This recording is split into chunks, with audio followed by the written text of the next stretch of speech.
Hello YouTube, it's Angus again. I'm recording this cooking video from southern Tasmania where you might be able to hear the rain bucketing on the roof of where I'm recording. Obviously it wasn't raining when I was cooking this meal, but it's very, very cozy at the moment here where I'm sitting. So in this video I'm cooking a stir fry, essentially. It's a different stir fry to what I normally make because it's being cooked on a campfire, which I thought would pose its challenges for sure. I thought that one of the challenges was going to be a lack of heat, but it turned out quite the opposite, that it was very, very hot, and it was more protecting my skin from the heat that was going onto the handle. As you can see, I've got a large fireproof gauntlet there. But no, the ingredients that I used in this were some pork that was sort of pre-prepared, marinated in some soy sauce and sesame oil and a few different other things, and boiled. And that's the pork that you can just see that I'm tipping out there, that I was just browning off for a bit of flavour. The rest of the ingredients you can see about to go in, or no, not quite about to go in, but were broccoli, capsicum, onion, ginger, garlic, some mushrooms, and obviously all the different sauces and a bit of carrot. Yep. So basically just seared off the meat first. Now I'm going to sear the veg. Generally do these sorts of things in batches when I'm cooking in stir fry. But as you can see, I decided to do this particular cook in one batch given how hot the pan was getting, as well as having a reasonable amount of vegetables. So just frying off our veg there. One of the challenges in campfire cooking is trying to get the appropriate heat, and as you can see there, I sort of got to pause, where at home you would turn up the gas or whatever. Down here you've got to put a little bit more wood on the fire to keep things going, which poses its sort of challenges and things, and you've got to try and put the wood where it's going to make the fire that you want it.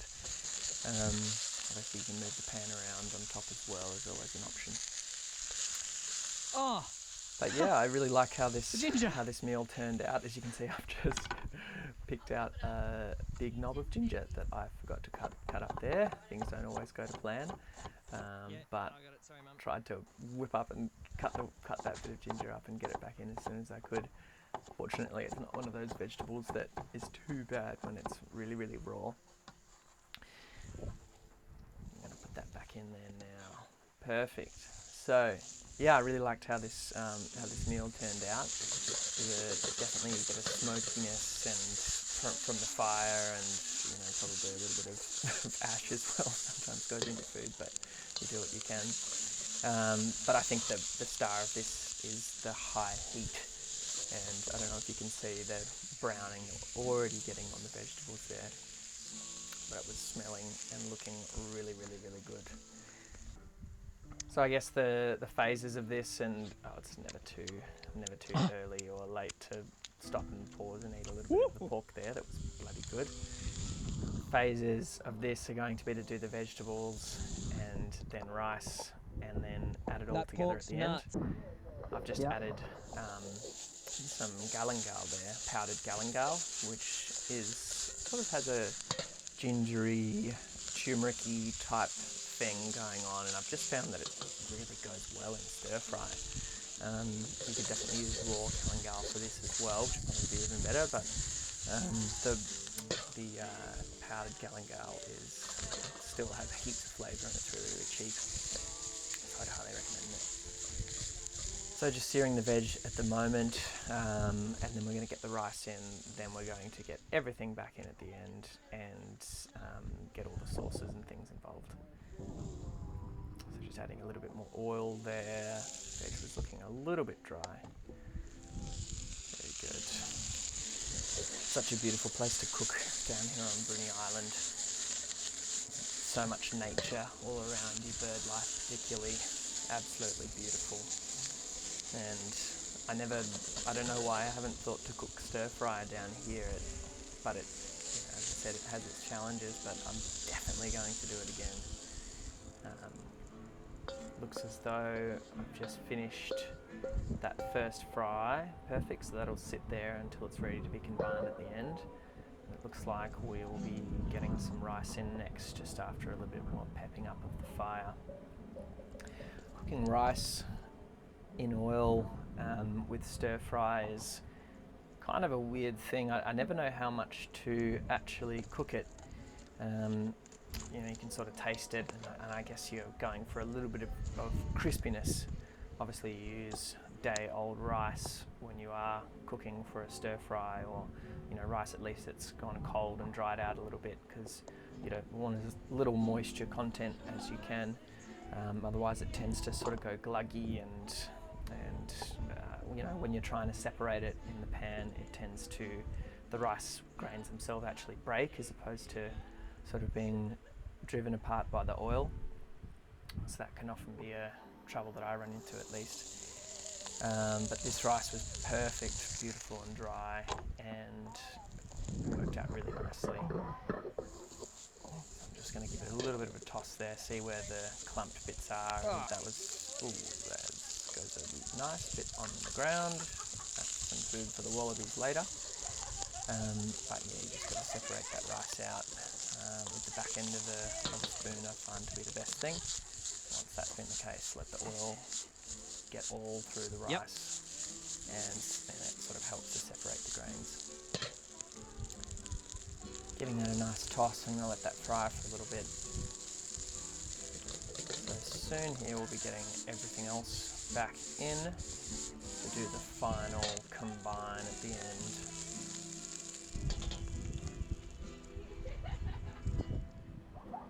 Beautiful, here comes that veg. Here we go! Now, and the pork. This is the big moment. Everything goes together. Come on.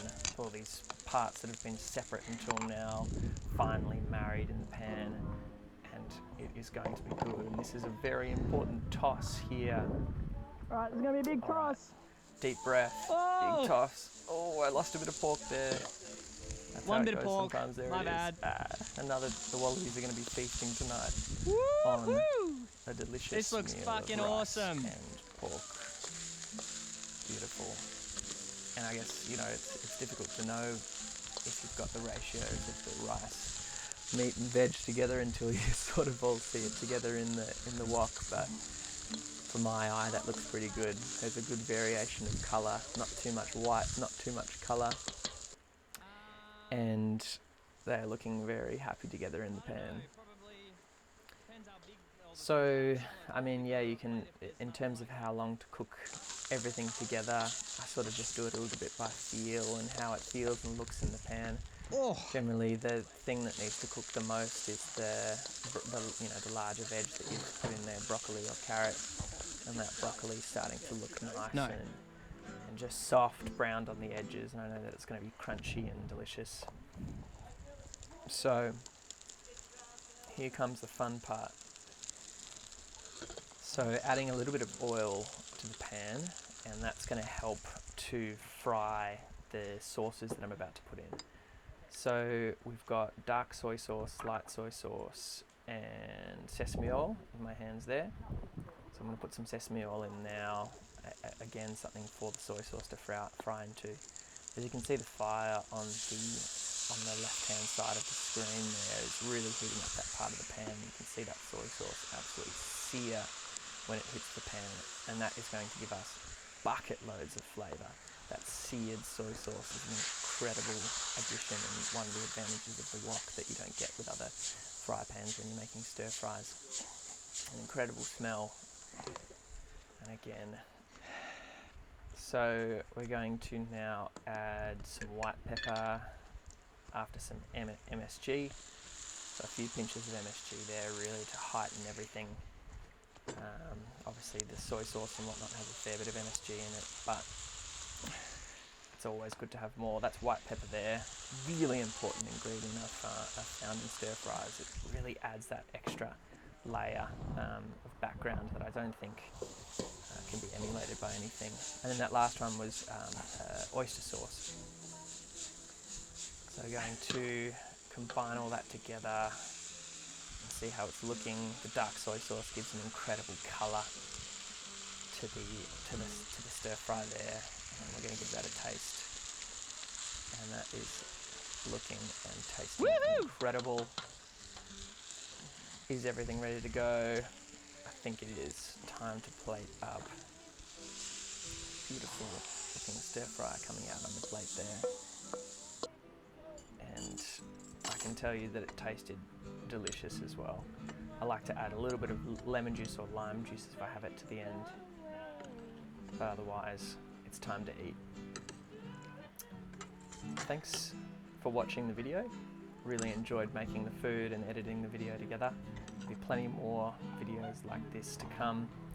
Food and art and surfing is basically what I'm enjoying doing and making at the moment. So hope you enjoyed and stay tuned for more. Cheers, bye.